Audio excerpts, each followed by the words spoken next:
What are your favourite subject, Matthew? Scrums? What about Northampton? Well, they've the best teams in the Premiership, and they reached the final last year for nothing.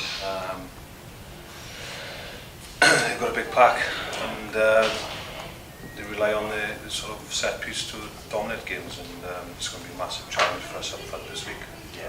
How pleased were they with the way fronted up here against a pretty big cast of the pack? Yeah, definitely. It's one of the biggest packs I've come up against, the cast pack, but I think it was a bit of an eye-opener in terms of scrum.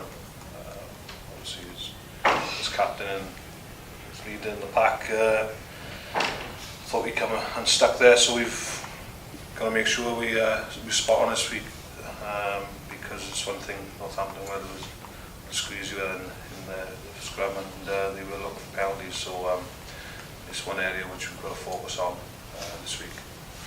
A couple of games in now since the injury, Matthew. How was it for you? Yeah, it's great. Nice to get some game time. Obviously, in these big games as well. For me personally, it's just about getting match fitness now and getting back to some good form. Hopefully be involved in the game against Australia, but our main focus is obviously got a good result against Cast at home. But no, it's one game at a time, and obviously Northampton on Friday night.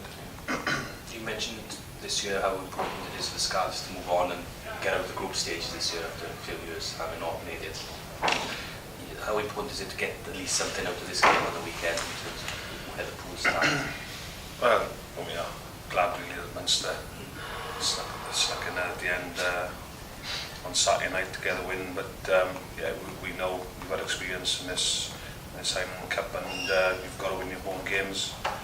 We've done that so far. I know there's only one game gone, but for me it's just about performing up in Falcons Gardens on Friday night, because there was way too many errors as far as I'm concerned on Saturday out here, and I know we wasn't sort of very comfortable margin in the end, but still it was a scrappy start, and that's something we need to address this week if we're going to put up a fight against Northampton. Yeah, see the bar raises then now from now on in the rest of the pool.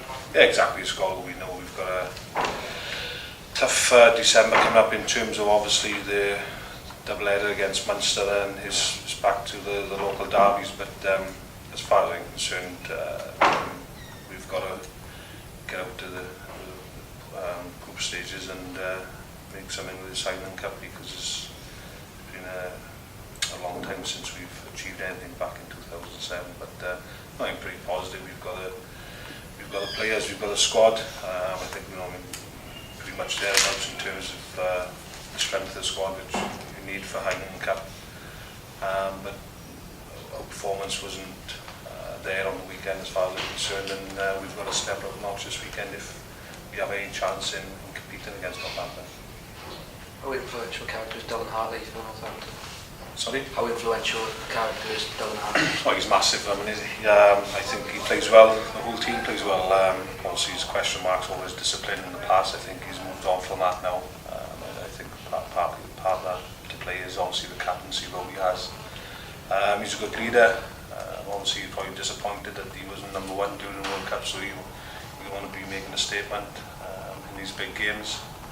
So yeah, he's a good role model for him, and looking forward to the challenge. Tony and Joe?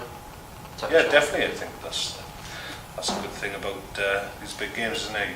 When we play against them, these players for your country, and obviously it's great to face Dylan again. I got huge respect for him. I think he's a good player, and hopefully we can have a good battle on Friday night.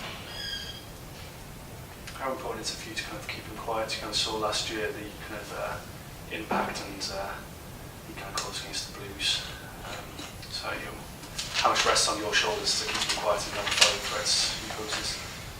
Yeah, I don't think it's just not Dylan. You need to keep quiet. Really, I think the whole pack went to aid the threats in terms of Tonga. We have Majaki, the big ball carriers, Rose in the second row, Wood in the back row, Wilson at 8 as well. So you know, I mean, they've got plenty of strength there, and it's not just about keeping one or two players quiet. It's about the whole pack, and I mean, if the set piece is a massive part of the game, if we can take that away from them, then we stand a good chance of getting a result.